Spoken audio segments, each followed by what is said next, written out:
అమరావతి రాజధాని రైతులు ప్రభుత్వంపై తీవ్ర ఆగ్రహంతో ఉన్నారు. కూటమి ప్రభుత్వం కోసం ఎంతగానో ఆశగా ఎదురు చూసిన రైతులంతా కూడా తమ సమస్యలపై ఎక్కడా కూడా ప్రభుత్వం దృష్టి సారించలేదని తీవ్ర ఆవేదన వ్యక్తం చేస్తున్నారు. ఎందుకు ఈ స్థాయిలో ప్రభుత్వంపై రైతులు ఆగ్రహంతో ఉన్నారు? రైతుల ప్రధాన సమస్యలు ఏంటి? రైతులు ఎందుకు మంత్రి నారాయణ పట్ల కావచ్చు, చంద్రబాబు గారి పట్ల కావచ్చు, కూటమి ప్రభుత్వం పట్ల కావచ్చు కొంత నిర్లిప్తత వ్యక్తం చేస్తున్నారు? ఏమిటి వారి సమస్యలు ఏంటి? ప్రభుత్వం నుంచి వారు ఏం ఆశిస్తున్నారు? ఇవన్నీ కూడా అమరావతి రైతులతో మాట్లాడి వారి మాటలో తెలుసుకునే ప్రయత్నం చేద్దాం. రండి వెళ్దాం. ఏమండి, ఇప్పుడు మా దగ్గర ఉన్న సమస్యలో 2014 నుంచి 2019 మధ్య ఉన్న నాటి సమస్యలే ఉన్నాయి. ఈ మధ్యలో కొత్త ఏం రాలా.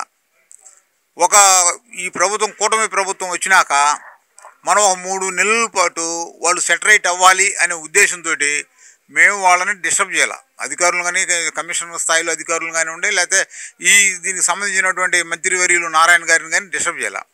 అక్కడి నుంచి అనేక సందర్భాలు నారాయణ గారిని అడగటం జరిగింది.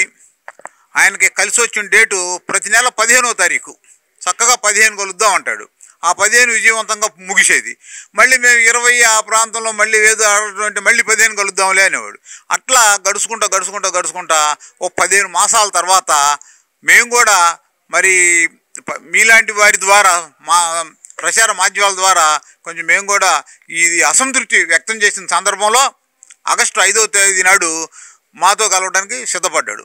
మేమేమనుకుంటున్నామంటే, నారాయణ గారు ముందు ఈ పోయిన ప్రభుత్వంలో కూడా, చంద్రబాబు గారి ప్రభుత్వంలో కూడా ఈ అమరావతికి నారాయణ గారి కంట్రోల్ అంటే మంత్రిగా ఉన్నాడు. మళ్ళీ మంత్రిగా వచ్చారు. మేమేమనుకున్నాం, అప్పుడు నారాయణ గారు ఉన్నాడు, ఇప్పుడు నారాయణ గారు ఉన్నారు. నారాయణ గారు అయితే అప్పుడు సమస్యలన్నీ తెలిసిని, ప్రభుత్వం మారింది కాబట్టి చేయలేకపోయారేమో, ఇప్పుడు బాగా స్పందించి బ్రహ్మాండంగా చేస్తారు, మా సమస్యలన్నీ గ్రౌండ్ రియాలిటీ తెలుసుకుంటారనే అభిప్రాయంలో మేము ఉన్నాం. కానీ నారాయణ గారు దురదృష్టవత్తు, వారు కార్పొరేట్ స్థాయి కాబట్టి వారు మాతో కలవడానికి ఎక్కడా కూడా ప్రయత్నం మేము చేసినప్పటికీ వారు కలిసి రాల. మేమేమనుకున్నాం, రైతులతో కలవడం వారికి సిగ్గుగా ఉందేమో, చిన్న స్థాయిగా ఉందేమో అని భావిస్తాం. అదే ఒక కార్పొరేట్ వాళ్ళు వస్తే 2 గంటలు అపాయింట్మెంట్ ఇచ్చి వాళ్ళకి 2 రోజుల పాటు మనం సఫర్ చర్యలు చేసే అవకాశం కూడా చూస్తున్నాం. కానీ నారాయణ గారు దురదృష్టవత్తు, మరి మేము 5 సంవత్సరాల పాటు తన్నులు తిని, మా మహిళలు రోడ్ల మీద పడి, మేము తిండి తిప్పలు లేకుండా 5 సంవత్సరాల పాటు ఏ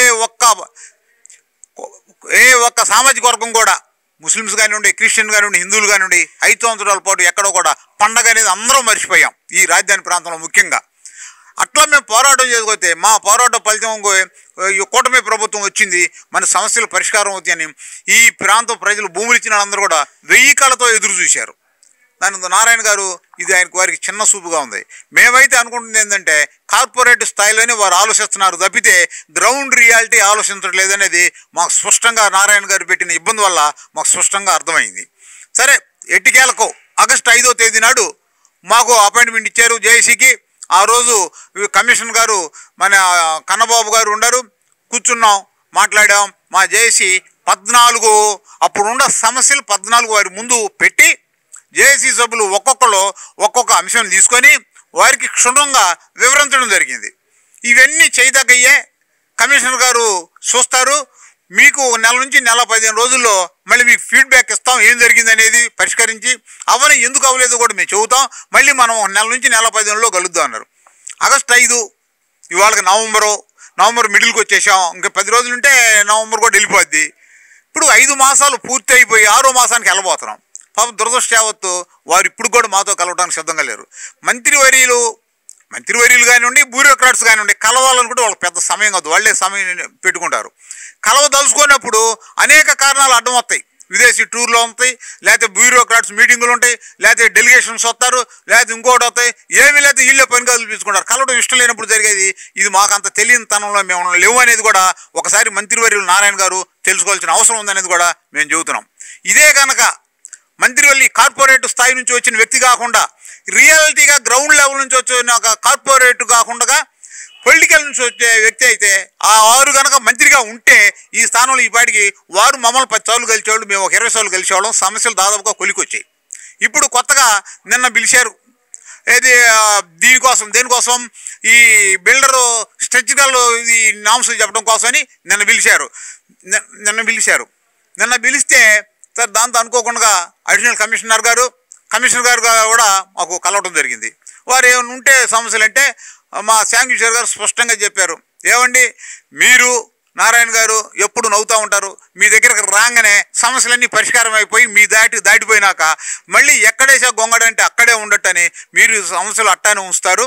మరి మేము ఇన్ని సమస్యలు మీకు ఇస్తే 5 మాసాలు గడిస్తే మీరు ఒక సమస్య పరిష్కరించారా? మీరు ఏదైనా ఉంటే పరిష్కరించింది ఒక సమస్య మాకు చెప్పండి అనేది కూడా నిన్న ఖచ్చితంగా కమిషనర్ గారిని అడగడం జరిగింది. మేము అనేక రకాల సమస్యలు ఇచ్చాం 14 సంవత్సరాలు. 1 గ్రామ్ కంటాల సమస్య, 2 జరీబులు మెట్టా జరీబు సమస్య, 3 ఈదుపోట్ల సమస్య, 4 కౌళ్ళు సమస్య, ఇట్లాంటివన్నీ ఇచ్చాం. అయినప్పటికి కూడా వారి దగ్గర ఎటువంటి సమాచారం లేదు. ఇప్పుడు కన్నబాబు గారు చాలా తెలివైనటువంటి ఆఫీసర్ కాబట్టి ఆయన ఏం చెప్పాడు, మేము మీకు సమస్య పరిష్కరిద్దాం ఉంటే నేను దుబాయ్ టూర్ వెళ్ళాను. తర్వాత అంతలోనేమో సిఆర్డీ ఆఫీస్ ఓపెనింగ్ ఉంది. ఓపెనింగ్ రోజు సీఎం గారు ఏమో కమిటీ చేశారు. మీరు నారాయణ గారు, సెంట్రల్ మినిస్టర్ అయినటువంటి పెంబసాని గారు, స్థానిక శాసనసభ్యులైనటువంటి శ్రావణ్ కుమార్ గారు కలిసి సమస్య పరిష్కారం చెప్పినారు. ఇది కమిటీ చేశారు. కమిటీ వచ్చి మీ దగ్గర చెప్పేదా? కమిటీ రావటం ఇది రావటం అవన్నీ మాకు అవసరమా? మాకు సమస్య పరిష్కారం అయిందా లేదా అనేది ఏకైక విషయంగానే మేము ఇవాళ ప్రభుత్వానికి కూడా చెబుతున్నాం రైతులంగా. అట్లానే కమిషనర్ గారికి కూడా మళ్ళీ ఒకసారి చెబుతున్నాం. పెమ్మసాని గారు, ఎమ్మెల్యే గారు, లేకపోతే నారాయణ గారు, పెమ్మసాని గారికి తెలియకపోవచ్చు కానీ ఈ భూమి తీసుకున్నప్పుడు ఇదే ఎమ్మెల్యే ఉన్నారు శ్రావణ్ కుమార్ గారు, ఇదే నారాయణ గారు మంత్రిగా ఉన్నాడు. ఆ నారాయణ గారి టైంలోనే ఈ సమస్యలు ఎన్ని వచ్చింది, మరి ముందుకు వెళ్ళడానికి ఎందుకు ఆటంకం వచ్చింది అనేది కూడా మేము ప్రశ్నిస్తున్నాం. అంటే నారాయణ గారు కార్పొరేట్ స్థాయిలో తెలుసు. ఎందుకంటే ఒక విషయాన్ని పదే నానబెడితే అడుగుబడు రకం అంతా జారిపోతారు. చివరికి పళ్ళెం పట్టుకొని నువ్వు భిక్ష ఎంత ఎత్తే అంత ఇయ్యే మాకు, మేము జీ హుజూర్ అంటాం అనేది కూడా పాపం నారాయణ గారు గమనించి ఉంటాడు. ఎందుకంటే వాళ్ళు కాలేజీ పిల్లలు కూడా ఇట్టాగనే చేస్తాడు కాబట్టి అయినా ఇబ్బంది పెడితే జీ హుజూర్ అనేటు. కానీ నెవర్ ఎట్టి పరిస్థితుల్లో జీ హుజూర్ అనేటి అలవాటే ఈ ప్రాంతంలో లేదు. మేము మీకు భూములు ఇచ్చింది మేము భాగస్వాములు అన్న సంగతి మీరు మర్చిపోతున్నారు. మేము మీ దగ్గర స్టేక్ హోల్డర్స్. ఏ విషయమైనా సరే మాకు మీరు తెలియజేయాల్సిన అవసరం ఉందనేది కూడా మేము మరొకసారి మంత్రి నారాయణ గారికి హెచ్చరిస్తున్నాం అనేది కూడా మీకు తెలియజేస్తున్నాం. అంతేకాకుండా జరీబు నాన్ జరీబు మేము స్పష్టంగా కమిషనర్ గారికి ఇప్పుడు 2 పర్యాలు చెప్పాం. అప్పుడు చేసిన ల్యాండ్ డైరెక్టర్గా ఉన్నటువంటి చెన్నకేశ్వరరావు గారు చేసిన తప్పిదము ఇవాళ అది మనకి శాపమై ఉంది. ఆ చెన్నకేశ్వరరావు గారు రిటైర్ అయినప్పుడు అప్పుడు కొనసాగించారు, మధ్యలో ఉన్నాడు కాబట్టి ఇప్పుడు మళ్ళీ ప్రత్యేకించి ఆయన అధికారిగా తీసుకొని ఆయన సలహాలు పాటిస్తుంటే ఆయన రాంగ్ డైరెక్షన్ ఇవ్వకుండా మీకు రైట్ డైరెక్షన్ ఎట్లా ఇస్తాడనేది కూడా మేము నిన్న కూడా కమిషనర్ గారి ముందు ఈ విషయం అడిగాం. మరి గ్రామ్ కంటాల సమస్య ఎందుకు తెలియదు మీకు? మీరు ఒక నామ్ పెట్టుకున్నారు కదా, ఆ నామ్ ప్రకారం ఇప్పుడు ఇచ్చే అప్లికేషన్లు ఎన్నైతే ఉన్నాయి పెండింగ్ ఇవాళ కొత్తగా వచ్చినాయి కాదు కదా, 2014 2019 నుంచి ఉన్నాయే కదా. మీరు ఒక టీంను పంపించి మీరు ప్రతి గ్రామానికి ఒక టీంను పంపించి టీం ద్వారా వెరిఫికేషన్ చెప్పమంటే అసలు కనీసంగా మీరు టీంని ఎందుకు పంపించలేదని ఈరోజు మేము కమిషనర్ గారు కన్నబాబు గారు మేము ప్రశ్నిస్తాం. ఇది వాయిదా వేయడానికి కమిటీ ఉంది, వాళ్ళు వస్తారు వీళ్ళు వస్తారు మీరు చెప్పడం తప్పితే మీరు ఎందుకు ఏ ఒక్క ఊళ్ళో కూడా ఎందుకు చేయలేదు? కమిషనర్ గారు స్వయంగా 3 గ్రామాలు తిరిగాడు. 3 గ్రామాల్లో మీకు అనుభవం వచ్చింది, 3 గ్రామాల్లో వ్యతిరేకత వచ్చింది కదా, 3 గ్రామాల్లో మేము ఇచ్చిన 14 అంశాలే చర్చించారు కదా, మీరు ఎందుకు నిర్ణయాలు తీసుకోలేకపోతున్నారు అనేది కూడా మేము స్పష్టంగా చెబుతున్నాం. ఇది మళ్ళీ అడిదిప్పి పొలిటికల్ గ్రౌండ్లోకి వేసి తప్పిదం వాళ్ళ మీద నెడదామైనా చేసింది అధికారులు మీరే అయితే. అట్లనే జరీబు నాన్ జరీబు నిమ్మతోటలో రాజధాని వచ్చేది 2014 వేయలేదు కదా నిమ్మతోటలో. దానికి ముందు 30 ఏళ్ళ నుంచి 20 ఏళ్ళ నుంచి 25 ఏళ్ళ నాటి ముందు ఉన్న నిమ్మతోటలే కదా, అంతకుముందు ఇయే కదా. 1970 నుంచే కరెంట్ ఉంది కదా, 1970 నుంచి ఆడ షుగర్ కేన్ హార్టికల్చర్ క్రాపులు పండించుకుంటున్నారు కదా. ఇవాళ మీరు కొత్తగా అవి జరీబు ఇవ్వాలంటే ఇంకా కొత్త వాళ్ళు వస్తారేమని మాకు సాగు చెప్పడం అన్న అయి ఉండాలి, లేకపోతే మమ్మల్ని భయపెట్టడం అన్న అయి ఉండాలి. కొత్త వాళ్ళు ఎట్లా వస్తారండి? ఇవాళ 12 సంవత్సరాల తర్వాత ఇవాళ వచ్చి జరీబు అని ఎవరన్నా అడుగుతాడా? మేము మీ దగ్గర అప్లికేషన్లు పెట్టుకున్నారు, ఎవరన్నా పెట్టుకున్న అప్లికేషన్లు పరిష్కారం చేయమంటే మీరు కొత్త సమస్యలను అధికారులు సృష్టిస్తున్నారు. దేనికి కారణం మళ్ళీ రైతుల్లో గందరగోళం సృష్టించడం కోసం అనేది కూడా మేము స్పష్టంగా చెబుతున్నాం. రైతులు గందరగోళం అంటే డివిజన్ చేయాలనుకుంటున్నారు మీరు. ఇప్పుడు 12 సంవత్సరాల నాటి అడగనాళ్ళు ఇవాళ వచ్చి అడుగుతారా? మేము మీకు చెప్పాం ఎట్లా పరిష్కారం అయ్యేది కూడా మేమే చెప్పాం. సమస్య మీ దగ్గర ఉంది, పరిష్కారం అయ్యే మార్గాలు కూడా చెప్పాం. మీరు తీసుకోండి, 2014 ముందు 10 సంవత్సరాల నుంచి శాటిలైట్ ఫొటోస్ తీసుకోండి, పిక్చర్స్ మీ దగ్గర రెవెన్యూ రికార్డులో ఉంటే పంట వారి ఏ సంవత్సరం ఏ పంట వేసారో తెలుస్తాయి. అయ్యే మీకు ప్రామాణికంగా తీసుకోండి మేము చెబుతున్నామే. ఇవన్నీ మీకు చెవికెక్కట్లేదు. కారణం ఏంటంటే ఇది నారాయణ గారు అద్భుతమైన మేధావి తెలివి. రాగం చేస్తా పోతే వాళ్ళందరికీ వాళ్ళు ఏదో ఒక విధంగా జీ హుజూర్ అని భిక్ష అడుకోవాలనేది పరిస్థితి నారాయణ గారు కల్పిస్తున్నాం. మళ్ళీ ఒకసారి చెబుతున్నాం, ఈ తప్పిదం అంతా కూడా నారాయణ గారు అవినీతి ఆరోపణ ఎదుర్కొంటున్నటువంటి చిన్న కేసులు మళ్ళీ ఎందుకు పెట్టుకున్నట్టు? మళ్ళీ అవినీతి చేయమనా, లేకపోతే ఇంకేమైనా గందరగోళాలు సృష్టించమనా? ఇప్పుడు జరిగిన గ్రామ కంటాల విషయం కానివ్వండి, జరీబుల విషయాలు కానివ్వండి, కేవలం అప్పుడు ల్యాండ్ డైరెక్టర్గా పనిచేసినటువంటి చెన్నకేశులు గారి ఆయన నిర్వాహకాలు అనేది మేము మళ్ళీ మేము చెబుతున్నాము. జై హింద్, జై భారత్. ఈ కొన్ని గ్రామాలు సిఆర్డీఏలో లేని పరిస్థితి, అంటే సిఆర్డీ అని చెప్తున్నారు, మున్సిపల్ కార్పొరేషన్లో ఉన్నాయి కొన్ని గ్రామాలు, ఏదైతే రాజధానిలో ఉన్న గ్రామాలు ఉన్నాయో వాటిని మెర్జ్ చేస్తే కానీ గెజిట్ ఇవ్వలేని పరిస్థితి ఉంటుంది. వీటి విషయంలో అధికారులు సరిగ్గా స్పందిస్తున్నారు అనుకోవచ్చు. ఇప్పుడు నిన్న చర్చ కమిషనర్ గారి ముందు మన పెనమాక రాజశేఖర రెడ్డి గారు అడిగారు, చూస్తాం ఆలోచిస్తాం అన్నారు. మేమేం చెబుతున్నామంటే అక్కడే సమస్య లేదు, ఇక్కడ కూడా గ్రామాల్లో కూడా ఉంది. ఏదన్నా ఖర్చు పెట్టేది పని అడిగేది ఉంటేనేమో గ్రామ పంచాయతీ వాళ్ళు ఇది మాది కాదంటే సిఆర్డీఏది అంటారు, డబ్బులు వచ్చేదైతే వీళ్ళు అంటారు. అసలు వాళ్ళకి వీళ్ళకి ముందు సమన్వయం లేదు. అసలు మేము ఎవరిని అడగాలి?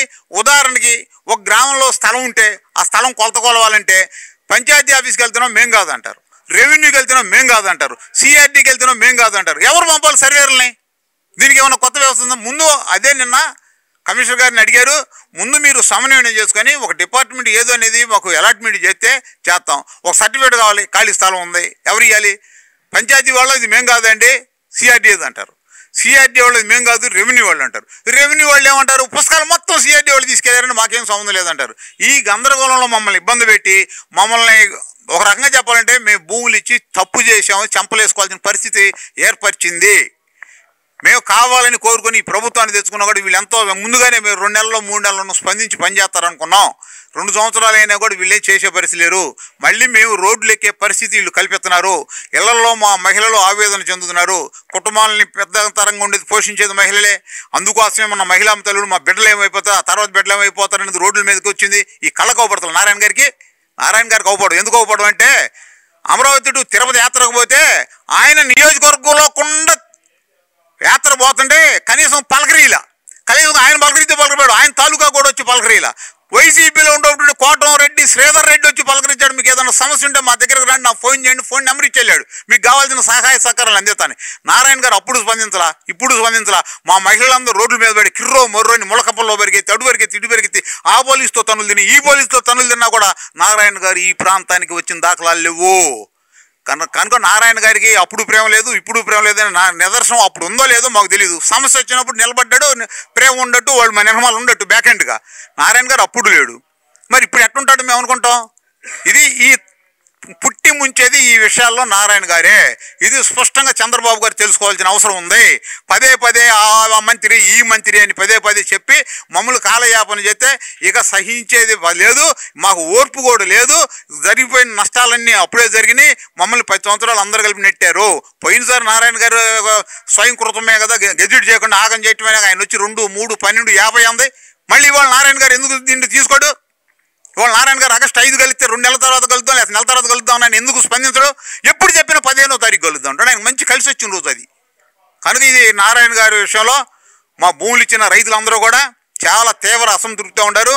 ఇది కూటమి ప్రభుత్వం దాని అధినేత అయినటువంటి చంద్రబాబు గారు తెలుసుకుంటారని, ఈ చంద్రబాబు గారు మీ ద్వారా ఈ విషయాలు వారికి వెళితే మేము ఎటు కూడా చెప్పుకోలేము. ఆయన కూడా కలవడానికి సిద్ధంగా లేడు, మాకు ఆ పరిస్థితులు లేవు. వేదికల మీద మాత్రం భూములు ఇచ్చిన రైతులకి పెద్దపీట, భూములు ఇచ్చిన రైతులకి కాళ్ళకి నమస్కారాలు. ఈ సరిపోవండి, మాటలతో సరిపోవు. మాకు పని కావాలని అడుగుతున్నాం. పని అవుట్పుట్ పని జరిగింది లెక్కగానే మాటలు కథలు చాన్ చెప్పుకుంటే హరిదాస్ కథలు చాలా ఉంటాయి. దానివల్ల ఒక శూన్యం ఏమీ లేదనేది కూడా మేము చెబుతున్నాం. ఇప్పుడుకైనా మునిగింది ఏమీ లేదు. ప్రభుత్వ అధినేత అయినటువంటి చంద్రబాబు గారు ఈ విషయాలు తెలుసుకొని మరి దీన్ని ఎట్ట చక్కదిద్దుతాడో వేసి చూడాల్సిన అవసరం కూడా ఉంది. మేమైతే నిన్న కన్నబాబు గారిని కలిసాం. వారు ప్రతి నెల 3వ శనివారం కలుపుతానికి అన్నారు. వారు కూడా ఆ మాట ఎప్పుడు నిలుపుకుంటారో తెలుద్దాం. అదే కాకుండా మీకు ఇంకొక విషయం చెప్పాల్సి ఉంది. ఇప్పుడు వీళ్ళు భూమి ప్లాటింగ్ ఇవ్వందంటో, అంటే ల్యాండ్ పూలింగ్కి ఇవ్వందంటో ప్లాటింగ్ కొట్టారు. ఉదాహరణకి మన మందడం నుంచి ఆలూరు ఎగొందరు ప్లాటింగ్ కొట్టి ఆడేమో చెలోకి రానిడు, నాదంటే ఎవడరా నువ్వు రావడానికి నేను పూలింగ్ ఇవ్వబోతే అని వాడు కర్ర తీసుకొని ఎగబడుతున్నాడు. పైగా రిజిస్టర్ చేశాడు. ఈ తప్పిదాలు ఎన్నో చూడండి. పూలింగ్ లేదా అంటే పూలింగ్కి ఇవ్వందంటో ప్లాటింగ్ కొడతాం ఒక తప్పు, రెండో తప్పు రిజిస్టర్ చేయడం రెండో తప్పు. ఈ రెండూ చేసి దీని బాధ్యత ఎవరు వహించాలండి? భూమి ఇచ్చిన యజమాని వహించాలా, లేకపోతే ప్లాటింగ్ తీసుకునే వాళ్ళు వహించాలా? సిఆర్డీఏ వహించాలి. తప్పిది ఉంటే సిఆర్డీఏ చూడాలి. వాడు ఎగబడి తంత్రపోతుంటే ప్లాట్ మారుతామంటే భూములు ఖాళీలు ఇవ్వా. ఏం చేయాలి ఈ రైతు? ఇష్టం వచ్చినట్టు అడ్డుగోలుగా ఆయన మాట్లాడతాం, ఇక్కడేమో గ్రీవెన్స్ అని పెడితే వీళ్ళు అడ్డుగోలుగా మాట్లాడతాం, ఇక్కడ గ్రీవెన్స్ అని పెడితే ప్రతి వాళ్ళకి ఏదన్నా అర్జీ ఉన్నాయి సమస్య పరిష్కారం అయిందని వచ్చింది. ఇది ఎట్ట సమస్య పరిష్కారం అయిందని అడిగితే మీరు నెట్లో చూసుకోండి అంటది, లేకపోతే దీన్ని ఓపెన్ చేసుకొని దాన్ని డౌన్లోడ్ చేసుకోండి అంటారు. నెట్ వాళ్ళకే ఓపెన్ కాల, మొన్న చూస్తే వాళ్ళ దాంట్లో చూసి చెప్పారు సమస్య పరిష్కారం అయింది అన్నారు. ఏం చేశారంటే ఏం కాదు కన్సిడర్ అన్నాం, కన్సిడర్ అంటే పైకి పంపించు అదే సమస్య పరిష్కారం. కన్సిడర్ అంటే పరిష్కారం అయినట్ట? వాళ్ళు తెలుగులో చెబుతున్నారా ఇంగ్లీష్లో చెబుతున్నారా అన్నీ కలిపి అరవలో చెబుతున్నారు, దేంట్లో చెబుతున్నారు మాకు అర్థం కాల. పరిష్కారం వేరు, కన్సిడర్ అంటే పరిశీలించడం వేరు, అవ్వదు వేరు. స్టాప్, ఇది అవ్వదు అనేది ఏదో చెప్పకుండా చెప్పి మీకు తెలియకపోతే డిక్షనరీలు చూసుకోండి, డిక్షనరీలు తిరగేసుకోండి అన్నారు. ఏమండి మేము రైతులం కదా, రైతులు డిక్షనరీలు చూసుకోవటం నెట్లో డౌన్లోడ్ చేసుకోండి మా వల్ల ఇద్దంటే అందుకే మీరు ఆ దగ్గర ఉండరు, మేము ఈ దగ్గర కూర్చున్నాము, మాకు తెలుసు కాబట్టి మేము ఈ దగ్గర కూర్చున్నాను వ్యంగ్యంగా మాట్లాడతాం. అది చాలా తీవ్రమైన మనస్తత్వంగా మేము భావిస్తున్నాం. అది మాకు చాలా ఆవేదన కలుగుతున్నాడు అంశం కూడా. ఈ విషయం కూడా నిన్న కమిషనర్ గారి దృష్టిలో, అడిషనల్ కమిషనర్ గారి దృష్టిలో, మా జేఏసీ సభ్యులందరి సమక్షంలో కూడా నిన్న ఈ విషయం పెట్టాం. ఎందుకంటే వారు చదువుకున్నారు, మరి మంచి తెలివితేటలు ఉన్నాయి, తెలివితేటలు ఉండబట్టే వారికి ఆ పోస్ట్ వచ్చింది. మేమే కాదంట్లా, మాకు తెలివితేటలు లేవు, చదువుకోలేదు కాబట్టేగా మేము లుంగీలు కట్టుకొని మట్టి పీసుకుంటా నీకు భూమి ఇచ్చింది. ఆ మాత్రం బుర్ర కూడా ఉపయోగించకుండా, ఆ మాత్రం ముందు చూపు లేకుండా ఇట్లా వ్యంగ్యంగా మాట్లాడితే అంటే ఇది అందరూ కూడా నారాయణ గారు మీరు ఇంతే మాట్లాడితే ఎవరు అడగకుండా ఉంటారని చెప్పుంటారు. అది కూడా నేను భావిస్తున్నాను, వాళ్ళు వ్యక్తిగతంగా నేను భావిస్తున్నాను. ఇది ఆ విధంగా చెప్పబోతే వాళ్ళు ఎందుకు మాట్లాడతారు? ఎందుకంటే వారు కాలేజీలు నడిపిన అనుభవం ఉంది. టీచర్స్ని అట్టగానే ఎగదోలుతూ ఉంటారు. స్టూడెంట్స్ పేరెంట్స్ మీద డబ్బులు కట్టినాడు 10 మంది వచ్చి మాట్లాడతారు, పేరెంట్ ఒకటి వచ్చి మాట్లాడతారు, వీళ్ళు 10 మంది వచ్చి మాట్లాడతారు. ఎందుకంటే అది నా దగ్గర గొప్ప వాళ్ళు అనిపించుకోండి. అదే టైప్ ఇక్కడ ట్రైనింగ్ ఇచ్చి ఉంటారు అని కూడా మేము భావిస్తున్నాం. ఇది మంచి పద్ధతి కాదు. అడిషనల్ కమిషనర్ భార్గవ తేజ గారు ఈ విషయం తప్పండి జరిగితే మేము వాళ్ళని పిలిచి మాట్లాడతామన్నారు. మా శాంకిషోర్ గారు ఏకంగా ముందు వాళ్ళకి ట్రైనింగ్ ఇవ్వండి అన్నాడు. ఎందుకన్నారంటే అసలు ఇదేం సమాధానం అండి? ఒక డిప్యూటీ కలెక్టర్ హోదాలో గ్రీవెన్స్కి హెడ్గా ఉండి జయశ్రీ గారు ఈ మాట్లాడే మేము బుక్కులు కొనుక్కొని తిరిగేసుకోవాలా? 65 సంవత్సరాల వయసులో మేము బుక్కులు కొనుక్కొని తిరిగేసుకొని అంత పరిస్థితే ఉంటే, మాకు అంత జ్ఞానమే ఉంటే బుడిగి మీకు భూములు ఇచ్చి మీ దగ్గర మేము భిక్ష పట్టుకొని అడగాల్సిన పరిస్థితి ఏర్పడేదే ఈరోజు. కనుక అధికారులు ఆలోచించాలి సానుకూలంగా, ప్రభుత్వం అంతమించి ఆలోచించాలి. ప్రభుత్వాన్ని మరి కమిషన్ ఈ రాజధాని విషయంలో కమిషనర్ గారు ప్రభుత్వాన్ని నడుపుతున్నాడో తెలీదు, ప్రభుత్వం కమిషనర్ గారు నడుపుతుందో తెలీదు. నారాయణ గారు స్వయంగా ఆలూరు యుగంధర్ అనే అతనికి ప్లాటింగ్ ఇల్లు అక్కడ ఉందంటే మీరు మనమే తప్పు చేసాం ఇవ్వందంటూ ఇచ్చాం, 2 రిజిస్టర్ చేశాం కాబట్టి వారిది ఆలోచిస్తుండండి. వాది ఒక వారంలో అవ్వాలని ఆయన చెప్పి 2 నెలలు గడుస్తున్నా కూడా ఆయనకే పట్టించుకోలేదు. నారాయణ గారి సమస్య కమిషనర్ గారు పట్టించుకోవాలా అంటే సామాన్యులు మా పరిస్థితి ఏంటి? మేము ఇంకెవరో చెప్పుకోవాలి. అదే పరిస్థితి మీ ద్వారా మేము రాష్ట్ర ప్రజానికాన్ని కూడా తెలియజేస్తున్నాం. ఇదే అంశం ఇట్లా ఘోరంగా జరుగుతుందనే అంశం కూడా మీకు తెలియజేస్తున్నాం. మా రైతులు భూములు ఇచ్చిన పరిస్థితి. జై హింద్, జై భారత్. రాజధాని విషయంలో రాజధాని ఏర్పాటు అయినప్పుడే ఆ రోజునే ఈ సమస్య అసలు మొదలైంది. అధికారులు లేకపోతే నాయకులు భూమి తీసుకునేటప్పుడు ఒక రకంగా, భూమి తీసుకున్న తర్వాత వేరే రకంగా మాట్లాడతాం. అప్పుడున్న పరిస్థితులు అనేక అవినీతిమైన జరిగినాయి. సరే, అప్పుడు 18, 19 నాడు ఏ రకమైన సమస్యలు ఉన్నాయో ఇవేళ కూడా కంటిన్యూ అవుతున్నాయి. అయితే మధ్యలో 5 సంవత్సరాలు ఒక దుర్మార్గమైనటువంటి ప్రభుత్వం ఉండటంతో అసలు రైతులు అసలు ఈ రాజధాని ఉంటుందా లేదా అని రాష్ట్ర ప్రజలు రైతులు కూడా భావించటం, దానికి రైతులు శ్రీకారం చుట్టి ఏదైనా సరే అవని అని రోడ్డు మీదకి వచ్చి పోరాటం చేసి మహిళలు, దళితులు, రైతులు అందరూ కలిసి ఉద్యమించి కేసులు పెట్టినా, తన్నులు తిన్నా వెనకాడకుండా వాళ్ళందరూ కూడా ప్రయత్నం చేస్తే రాష్ట్ర వ్యాప్తంగా కూడా వాళ్ళకి పూర్తిగా మద్దతు పెరిగి జనం రోడ్ల మీదకి వచ్చి అతని ఆ గవర్నమెంటు పోయిన దాకా కూడా అందరూ కలిసి పనిచేశారు. దాని పర్యవసానమే ఇన్ని సీట్లు రావటం, 164 సీట్లు కలలో కూడా అనుకోని విధంగా ప్రజల తీర్పు ఇవ్వటం జరిగింది. అయితే అక్కడి నుంచే మొదలైనవి మా బాధలు. ఏదైతే అక్కడ పెనం మీద నుంచి పొయ్యిలో పడ్డామంటారు, అతను అప్పుడు పెనం మీద నుంచి పొయ్యిలో పడినట్టయింది మా పని. ఏంటంటే అసలు ఎవరికి చెప్పుకోవాలా? అనేక సమస్యలు ఉన్నాయి. చిన్న సన్నకారు రైతులు 85% అని ముఖ్యమంత్రి గారే చెబుతూ ఉంటాడు పద్దాకు. కానీ ఆ 85% మంది అసలు అధికారులకు సమస్యలు చెప్పుకోగలుగుతారా? వాళ్ళు ఆలకిస్తారా? వాళ్ళకి పాపం తెలుసా? రోజు పొలంలో పనిచేసుకునే వాళ్ళకి వాళ్ళ సమస్య ఎట్లా పరిష్కరించుకోవాలో తెలుసా? ఎక్కడ కూడా సిఆర్డీ లేకపోతే గౌరవం లేకుండా మాట్లాడటం, వాళ్ళని తోలనాడటం, ఒక స్థాయిలో ఉన్న వాళ్ళకు కూడా ఒక స్కీము అధికారి స్కీమ్కి చైర్మన్కి కూడా పేపర్లు విసిరేసే పరిస్థితి ఈ రకంగా రావటం, దానివలన అసలు ఈ రైతుల పట్ల వాళ్ళ వైఖరి ఏంటి అనేది కూడా అర్థం కాకుండా ఇది ఎవరు పరిష్కరించాలి? అప్పుడు ప్రభుత్వం. రాజకీయ పరిష్కారం ఉంటేనే దీనికి రైతులకు మేలు జరిగింది. ఇప్పుడు అధికారుల ప్రభుత్వమా? నా రాజకీయంగా చేస్తేనే అవుతుంది, అధికారులు మాకేముందలే అనుకుంటున్నారు. మనం అడిగితే అది వాళ్ళు చేయాలంటారు. ఒకళ్ళ మీద ఒకళ్ళు అధికార స్థాయి పెంచుకుంటా పోయి మేం కాదు అని నారాయణ గారు ముఖ్యమంత్రి గారు. అయితే అసలు ఈ నేపథ్యంలో మేము మొదట 3 నెలలు వదిలేస్తే అధికారానికి వచ్చినాక అక్కడి నుండి కూడా మేము పదే మమ్మల్ని ఒకసారి కలవండి మేము మా బాధలు ఉన్నాయని చెప్పుకుంటామంటే మంత్రి గారు ఇట్లనే మీ పత్రికల ద్వారా చెప్పిన తర్వాత సంవత్సరం 2 నెలలు 14 నెలలకి మాకు ఒక అపాయింట్మెంట్ ఇచ్చారు. ఆ రోజు 14 సమస్యల మీద వినతిపత్రం ఇచ్చాం. ఇవన్నీ కూడా ఒక 1 నెల రోజుల్లో నేను సాల్వ్ చేసి మీకు చెప్తాను. నెల కాదు, ఇప్పుడు 3 నెలల 15 రోజులైంది. ఈలోపు ఇంకా 4-5 కొత్త సమస్యలు వచ్చినాయి. అసలు ఎవరు సిఆర్డీఏ వాళ్ళు పిలవరు, మంత్రి గారు పిలవరు. ముఖ్యమంత్రి గారు ఇంతవరకు సంవత్సరంన్నర అయింది, మమ్మల్ని అసలు గుర్తించారో లేదో. అసలు ఇక్కడ ఒక రైతులు ఉన్నారు, రైతు జేఏసీ ఉంది, రైతులకు తరపున పోరాడారు, ఒక సంస్థ ఉందనేది మరి వారికి తెలుసో లేదో కూడా నాకు అనుమానంగా ఉంది. అసలు వారు ఎలాంటి చొరవ కూడా మా పట్ల తీసుకున్న పరిస్థితి లేదు. రాజకీయ సంకల్పం లేకుండా ఒక సమస్య ఎట్లా పరిష్కారం అయింది? ఇవాళ రాష్ట్రంలో పెట్టుబడులు పెడతానికి వస్తున్నారు, మరి ముఖ్యమంత్రి గారు వాళ్ళకి రెడ్ కార్పెట్ వెల్కమ్ జరుపుతున్నాడు కదా, ఒక నోడల్ ఆఫీసర్ని పెడుతున్నాడు కదా, 4 స్టాఫ్ను పెడుతున్నారు కదా. వాళ్ళ సమస్యలు వెంటనే పరిష్కారం చేసి ఈ రాష్ట్ర అభివృద్ధిలో భాగస్వాములు అవ్వాలని మేమందరం కూడా స్వాగతిస్తున్నాం కదా. మరి రాష్ట్రం అభివృద్ధి అవ్వాలంటే అవన్నీ చేయాలి వాళ్ళకి. మరి మేమేం పాపం చేసాం? మేము అభివృద్ధి కోసం భూములు ఇచ్చాం, రాజధాని కోసం భూములు ఇచ్చాం, మరి మేమేం తప్పు చేసాం? ఈ రైతులు ఏం తప్పు చేశారు? చిన్న రైతులు 1/2 ఎకరం ఉన్న భూమిని కూడా అతను కష్టపడి సంపాదించి కూడా రాజధానికి ఇచ్చేసాడే. మరి అతనికి సమస్య వస్తే మీరు పట్టించుకోవాల్సిన అవసరం లేదా? ఇదంతా ఏమైంది? అసలు ఏ సమస్య ఏ స్థాయిలో పరిష్కరిస్తారనేది ఈ ప్రభుత్వంలో లేకుండా పోయింది. తహసీల్దార్ చేసే ఉంటాయా, డిప్యూటీ కలెక్టర్ చేసే ఉంటాయా, లేకపోతే అడిషనల్ కమిషనర్ చేసే ఉంటాయా, లేదా కమిషనర్ చేయాలా, లేకపోతే మంత్రి గారు చేయాలా, ఇంకా పెద్ద సమస్య అయితే ముఖ్యమంత్రి గారు దాని మీద దృష్టి పెట్టాలా అనేది ఉంటుంది. కానీ అసలు ఇప్పుడు ఏమైంది? చిన్న సమస్య కూడా ముఖ్యమంత్రి గారి దగ్గరకు పోవాల్సినటువంటి పరిస్థితి చెప్తున్నారు. ఎందుకంటే కింద వాళ్ళందరూ మాకు తెలియదండి, పయ్యాళ్ళు చివరి కమిషనర్ గారు ఏమన్నాడు, పయ్యాళ్ళు అంటున్నాడు ఆయన కూడా. అంటే ఎవరు? ముఖ్యమంత్రి గారు, మంత్రి గారు.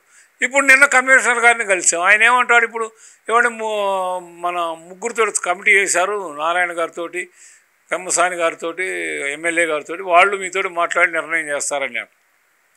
ఏమంటే ఆ కమిటీ వేసి నెల 15 రోజులైంది, ఇంతవరకు సూసైడ్ లేదు అక్కడ నుండి.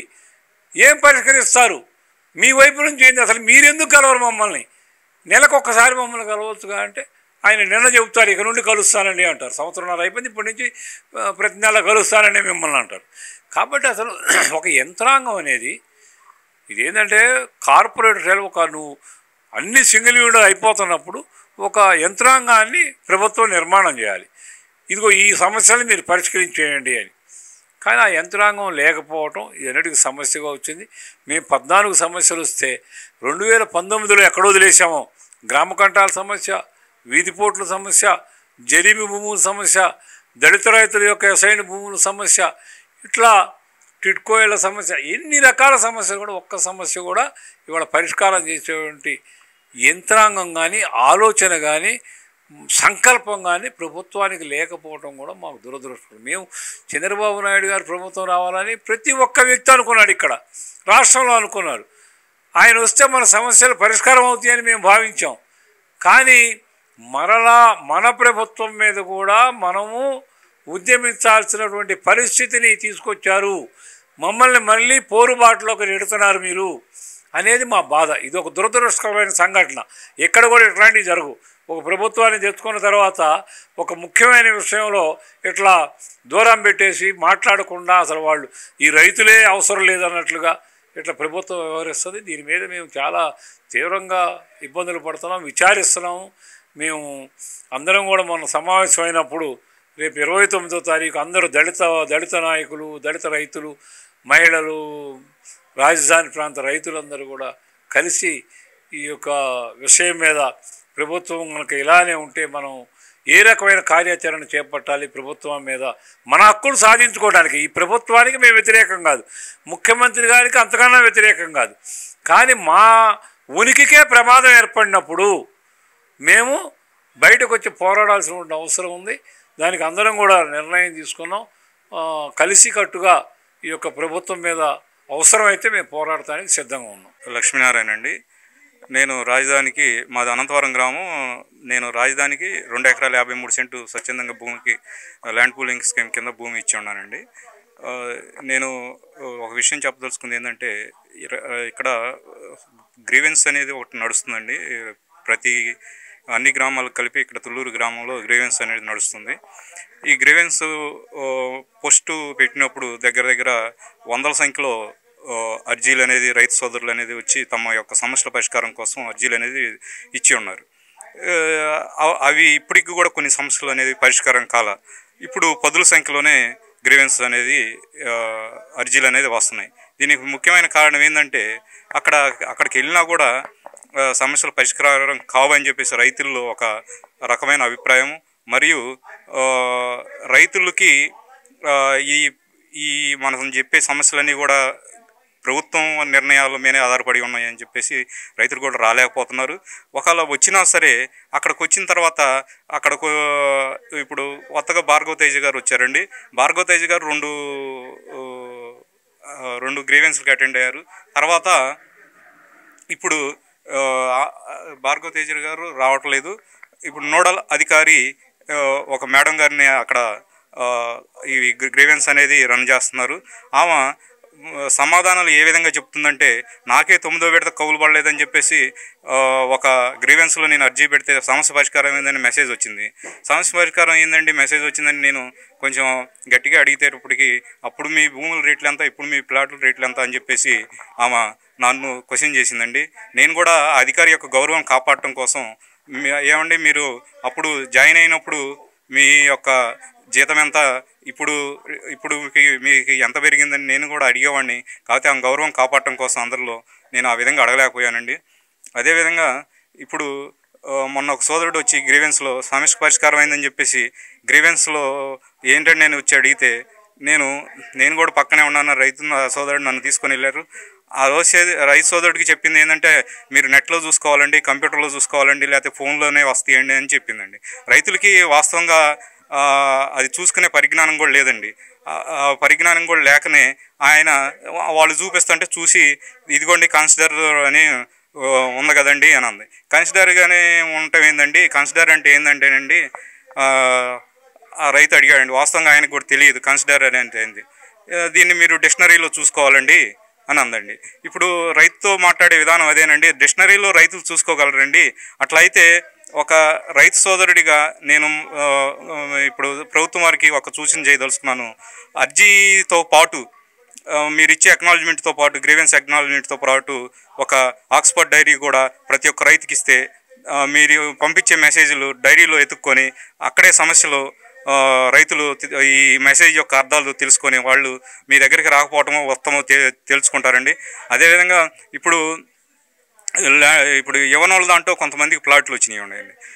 ఒక రైతు సోదరుడిగా నేను యువనోళ్ళ దాంట్లో ప్లాట్లు ఎందుకు వచ్చినాయని నేను మిమ్మల్ని అడిగితే, ఇదేంటి ఎక్విజేషన్ చేసి మేము తీసేసుకుంటాము, అసలు యువనోళ్ళ దాంట్లో ఇవ్వటం ఎందుకు, ఎక్విజేషన్ అనే మాట ఎందుకండి, అందరికి మళ్ళీ మాకు మళ్ళీ వాళ్ళు కూడా ఇప్పుడు మా జేఏసీ వారు ఇచ్చినట్టు ఒక 14 సమస్యలతో ముడిపడి ఉన్నాయండి. వాళ్ళు భూములు ఇవ్వటానికి కారణం కూడా అవి. వాళ్ళతో కూడా మీరు ఎందుకు చర్చలు జరపలేకపోతున్నారు? ఒక రైతు సోదరుడిగా నేను నా తోటి రైతు యొక్క భూమిని మీరు లాగేసుకొని ల్యాండ్ పూలింగ్లో కాకుండా ల్యాండ్ ఎక్విజేషన్లో లాగేసుకొని అని నేను చెప్పలేనండి. ఎందుకంటే వాళ్ళకి సమస్యలు వాళ్ళకు ఉన్నాయి. మీరు మీ దగ్గర కూడా కొన్ని తప్పులు పెట్టుకొని మేము ఎక్విజేషన్ నోటిఫికేషన్ ఇచ్చాము, ఎక్విజేషన్ ఇచ్చేస్తారు, మేము ఆ రైతు లాగేసుకున్న తర్వాత మీ ప్లాట్ రిజిస్ట్రేషన్ చేస్తాము. అంతవరకు ఇప్పుడు కొంతమంది ఉన్నారండి, ఎడ్యుకేషన్ లోన్ కావాలంటున్నారు. వాళ్ళకి ప్లాట్లు వాళ్ళు ఏ విధంగా బ్యాంక్కి వెళ్ళి లోన్స్ అప్లై చేసుకోగలరండి? మేము ఒక రైతు సోదరుడిగా మా తోటి రైతు యొక్క భూమిని మేము లాక్కోమని మేము చెప్పమండి. ఎందుకంటే మీరు వాళ్ళతో చర్చించాలి. ఇప్పుడు రైతు అడగలేడనేనండి, మీరు గెజిట్ నోటిఫికేషన్ ఎంతో ఇప్పుడు దాకా నాన్స్తుంది, రైతు అడగొచ్చుగా మిమ్మల్ని కూడా. మీరు ఏ విధంగా అయితే ఎక్విజేషన్ అని అంటున్నారు, ఒక రైతు సోదరుడిగా నేను అడుగుతున్నానండి, మీరు ఎందుకు నోటిఫికేషన్ చేయలేకపోతున్నారు? వాటి వల్లే కదా కొన్ని భూములు గ్రామ కంటాలని, వీటి వల్లే కదా మిగతా భూమి అనేది ఆగిపోయింది. వాటి యొక్క సమస్యలు పరిష్కరించండి. తర్వాత వాళ్ళు అప్పటికి ఇవ్వకపోతే అప్పుడు వెళ్ళండి ఎక్విజేషన్కి. ఇప్పుడే ఎవరిని బెదిరిస్తారండి ఇక్కడ రైతుల్ని? అమరావతి రాజధానిలో రైతులంతా చెప్తుంది ఒకటే మాట, తీవ్రమైనటువంటి సమస్యలు ఉన్నాయి. ప్రధానంగా 14 రకాల సమస్యలను ప్రభుత్వం దృష్టికి తీసుకెళ్లామని, ఏడాదిన్నర గడుస్తున్నా కూడా ప్రభుత్వం ఎక్కడ కూడా రైతులతో చర్చించిన దాఖలా లేవని, ముఖ్యమంత్రి చంద్రబాబు గారు బయట హామీలు ఇస్తున్నారని, రైతులు కలుస్తామని చెప్పని ఈ రోజు కూడా ఎక్కడ చంద్రబాబు రైతులు కలిసింది లేదని, ఇదే సందర్భంలో మంత్రి నారాయణ కూడా తీవ్ర నిర్లక్ష్యంగా వ్యవహరిస్తున్నారని, ఎక్కడ కూడా రైతుల సమస్యలపై దృష్టి సారించడం లేదని అయితే వారు తీవ్ర ఆగ్రహం వ్యక్తం చేస్తున్నారు. ఇదే సందర్భంలో సిఆర్డీలో ఉన్న అధికారులు లంచాలు మరిగారని, అలాగే రైతుల పట్ల అమర్యాదగా వ్యవహరిస్తున్నారని, ఎక్కడ కూడా కొద్దిపాటి గౌరవం కూడా ఇవ్వడం లేదని, చాలా నిర్లప్తతో నిర్లక్ష్యంగా నియంతృత్వ పోకళ్ళు పోతున్నారని చెప్పని వారైతే తీవ్రస్థాయిలో మండిపడుతున్నారు. ఇప్పటికైనా ప్రభుత్వం స్పందించి భూములు ఇచ్చిన రైతుల పట్ల సానుకూల దృక్పథం చూపించాలని, రైతులతో చర్చించాలని, రైతుల సమస్యల పరిష్కారానికి చర్యలు తీసుకోవాలని వారు డిమాండ్ చేస్తున్నారు. లేని పక్షంలో ఏదైతే జగన్ ప్రభుత్వంలో ఉద్యమించామో అదే తరహాలో ఉద్యమాలు చేపట్టాల్సిన పరిస్థితి ఏర్పడుతుందని అయితే హెచ్చరిస్తున్నారు. వీడియో జర్నలిస్ట్ రెహమాన్తో నాని, ఏపీ అమరావతి, అభినవ్ భారత్, అమరావతి నుంచి.